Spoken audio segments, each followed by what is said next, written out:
We're out of the kitchen today and visiting some farms. In its very first instance, it's a new journey, and to take you on a journey with us as we explore sustainability with our farmers, rearers and producers. To really get to grips and get a greater depth of understanding for what biodiversity, regeneratively farmed products and ethical standards mean to a farmer, rearer or a grower. We're here at Dingley Dell farm in Woodbridge in Suffolk, so let's go and meet Mark and take a look around. We're third generation farmers, Yeah. so family business, and we're a very specialised agricultural business. So our main thing is pork, and the kind of pillars of what we do, I suppose, animal welfare first and foremost. Yes. Sustainability, sustainability in terms of biodiversity and the environment that we are privileged to farm. Of course. And taste. Could you elaborate on biodiversity and what that kind of means to you? So we're farmers, and I think most farmers would say we're custodians of the land. From our perspective, we're measuring sustainability in terms of not pushing nature out. How can we be inclusive to nature? So what we can do is we can talk about biodiversity. Yes. So if we improve the planting of flowers and improve the planting across the entire farm, that will attract more pollinators and insects. More pollinators and insects will attract more birds. More birds will attract more small mammals and predators. And that's what we're trying to do. We're trying to build our ecosystem upwards.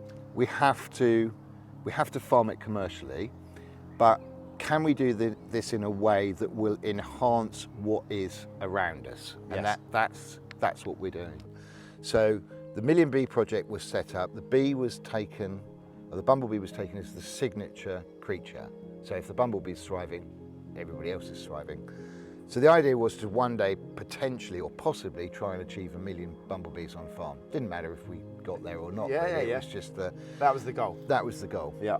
So what we've done across the whole farm is we've sympathetically planted areas with flowers.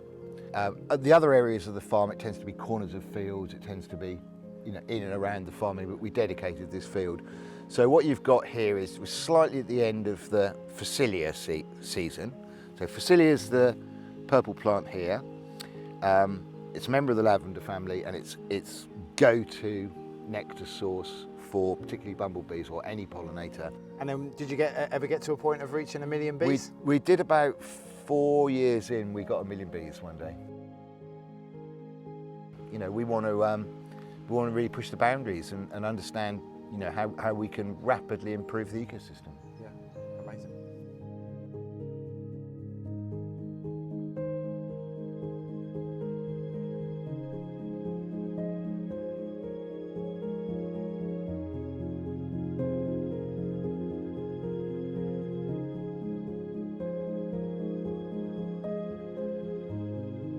So we're sat here on the east coast of Suffolk, and this is we're actually sat in a farrowing paddock. So you can see lots of little 5-week-old pigs running around. So this is where it all starts in terms of the piglet's life. Yeah. The newborn piglets. So this part of our enterprise is about welfare, it's about taste, it's about sustainability. So if we talk about the breed to start with, so what we've done over the last 14 years is we've recognised that as a business yes, we're pig producers, but we're also food producers, and so we've been concentrating on what is it that makes great meat, and great meat is made with a high level of intramuscular fat or marbling that runs through the meat. I think that's a really important part just to kind of pick up on, Mark, like the intramuscular fat.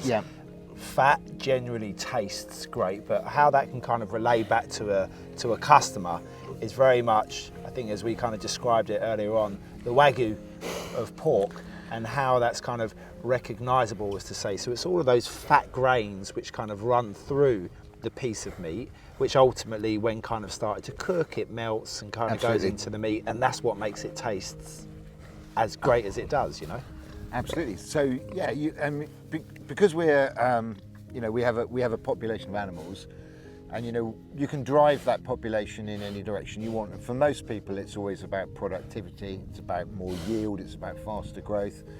For us, it's all about flavour really. And so we run a breeding program that focuses on taste. So we're not so worried about speed of growth. We're not so worried about huge numbers born. We're more interested in the animal carrying a lot of fat, the animal carrying a lot of intramuscular fat, and really just adding flavour to what we do. Yes.